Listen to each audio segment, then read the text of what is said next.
والصلاة والسلام على رسول الله. ازيكم يا حبايبي، عاملين ايه؟ بما ان الفلافلايه بقت ب2 جنيه فقررت النهارده نعمل لكم فلافل على طريقتي، يا رب ان شاء الله تعجبكم. بسم الله الرحمن الرحيم. نبدأ.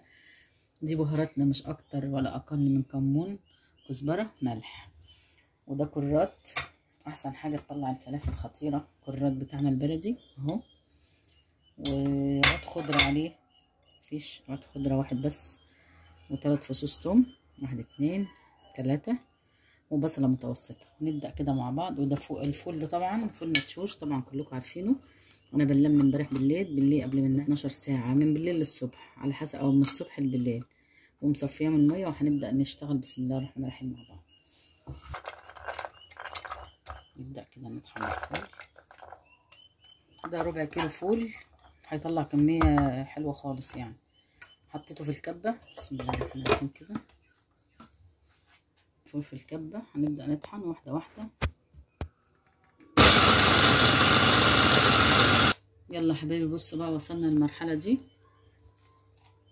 نوع متهيتي خالص، بس لسه طبعا هنفضيها ونضرب البصله والخضار ونرجع نضيفهم على بعض تاني. تتضرب كويس. بسم الله كده بقى. نضرب البصل اهو. يلا ضربنا البصل والخضار اهو والثوم. هننزل بالفلافل والفول. بسم الله. يلا ايه رأيكم بقى في الفلافل؟ وصلنا للمرحلة النهائية اهي. بسم الله ما شاء الله، ملبن اهي. هنحط بقى، ننزل بالتوابل بتاعتنا. ادي الكزبرة، اهم شيء الكزبرة في الفلافل، وبعدين الملح، وبعدين الكمون، حبة ملح كمان بس. نكمل ضرب.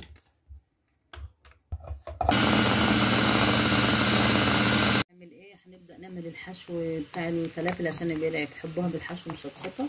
مفيش اكثر ولا اقل من بصلة اهيت بنحمرها، وهنضرب عليها شوية شطة محترمين لما تبرد، وشوية كمون وشوية ملح. ده الجانب ده. الجانب ده حطيت الزيت في الطاسة على النار اهوت، عشان زيت بكمية غزيرة عشان تطلع الفلافل هشة وحلوة. وادي السمسم، وهنبدأ نحمر مع بعض.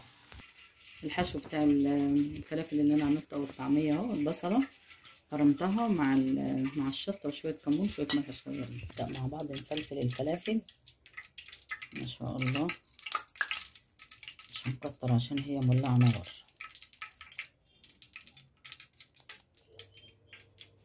ادي السمسم،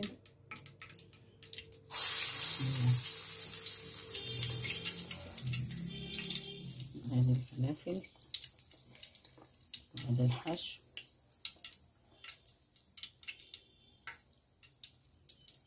كبري صغري بقى ايه الحجم يرجع لك انتي. ادي السمسم.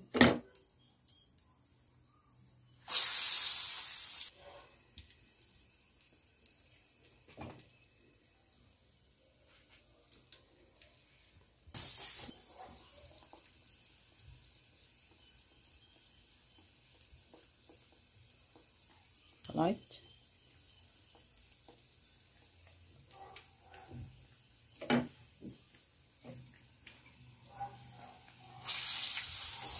محمرهاش كده حبايبي. ايه رأيكم في الفلافل بتاعتي؟ ننفع نفتح محل فلافل ولا لأ؟ بسم الله ما شاء الله.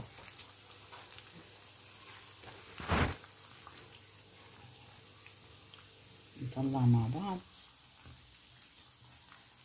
بسم الله الرحمن الرحيم.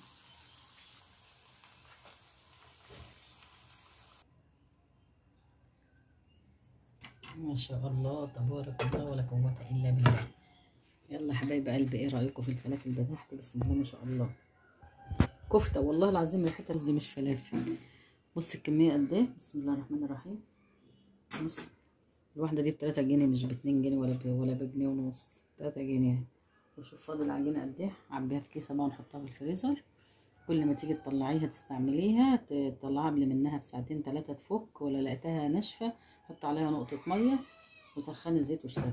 لو عجبتكم الفلافل بتاعتي او عجبكم الفيديو بتاعي او عجبتكم فكرتي في الفلافل او الطعميه، ما تنسوش بقى تعملوا لي لايك وشير وتشتركوا في قناتي وتقولوا لي رايكم في التعليقات وتشيروا وتدوني اجابات كتير. والى اللقاء في فيديو اخر. السلام عليكم ورحمه الله وبركاته.